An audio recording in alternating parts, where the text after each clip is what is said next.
शीत दिन आसिले घरे घरे थंडा काश मुंड व्यथा देह व्यथा देखा जाए से सबुरु उपशम पाइबापी थरे यही कड़ा चा गोटे कप पीकि देखु देखिए देह को बहुत आराम लगे।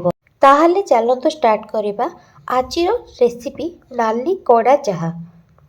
एठारे मु चा बनवाई तुलसी अदा तेजपत्र लेंबू गुजराती एवं लेमन ग्रास मु नहीं। प्रथमे अदा को छेची नेउची मु अदा टिके छेची हवा परे एबे गुजराती को देइकिरी आउ टिके मु छेची नेउची। गुजराती दे सारिबा परे एबे तुलसी पत्र मु देइची। तुलसी पत्र को देइकिरी बेसी छेचिबार नाही, अल्प टिके खद खदडा करी छेचिबार अछि। तुलसी पत्र अदा एवं गुजराती को मु एठारे छेची नेइची। एबे गोटे सस्पेन रे मु एठारे पानी दउची। पानी मु 4 कप देइची। मते 3 कप चा बनैबार अछि, सेथिपाई मु एठारे पानी 4 कप देइची। आपण जेतेबेले भी चा बनैबे चा जेति कप बनैबार थिबो ताठारु गोटे कप पानी अधिका देबे, जहा द्वारा चाहा हमर हेई सारिबा परे परफेक्ट 3 कप ही हबो। एबे पानी गरम हो गलानी। पानी गरम हो सारिबा परे मु छेचिकी रखिथिबा अदा गुजराती एवं तुलसी पत्र पानी रे मु देइकिरी गोळेई दउची।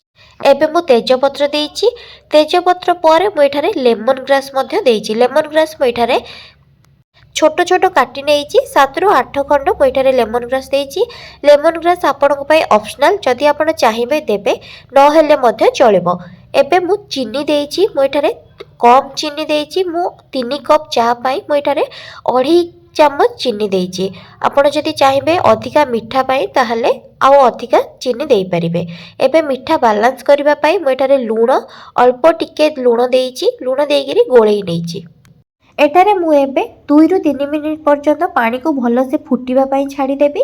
भल से पानी फुटी जिबा परे मु एठारे चा पत्ती ऐड करिवि। आपण माने वीडियोटी आरंभ रु शेष पर्यंत देखंतु। जदि वीडियोटी भल लागिवो ताहले लाइक सहित शेयर कर नेबे। आ जदि मो चैनल रे नुआ थिबे ताहले सब्सक्राइब कर देबे। सब्सक्राइब करबा सहित पाखरि थिबा छोटो बेल आइकन को क्लिक कर देबे, जहा द्वारा मो नेक्स्ट जहा भी वीडियो अपलोड करबी ताहार नोटिफिकेशन आपण पाखरे पहुंची परिबो। एठारे मु गोटे चामच चा पत्ती देइची। बेसी चा पत्ती देले चाटा कषा बेसी हेजिबो, सेथिपई गोटे चामच चा पत्ती दे टिके गोळेई नेइची। एबे चा को बंद करिकिरी मु कप को छाणिकिरी रखि दउची। एही चा को आपण पियंतु। थंडा काश मुंड व्यथा देह व्यथा रु बहुत आराम लागिबो। गोटे थर ट्राई करंतु केमती लागुची मो सहित कमेंट सेक्शन। चा छाणी सारिबा परे एबे लेंबू को मु टिके चिपुड़ी नेउची एवं ताकू भल से गोळेई नउची। हमर चा रेडी हे गला। आपण माने भी एही परि भाबरे बनांतु। रहउची नमस्कार।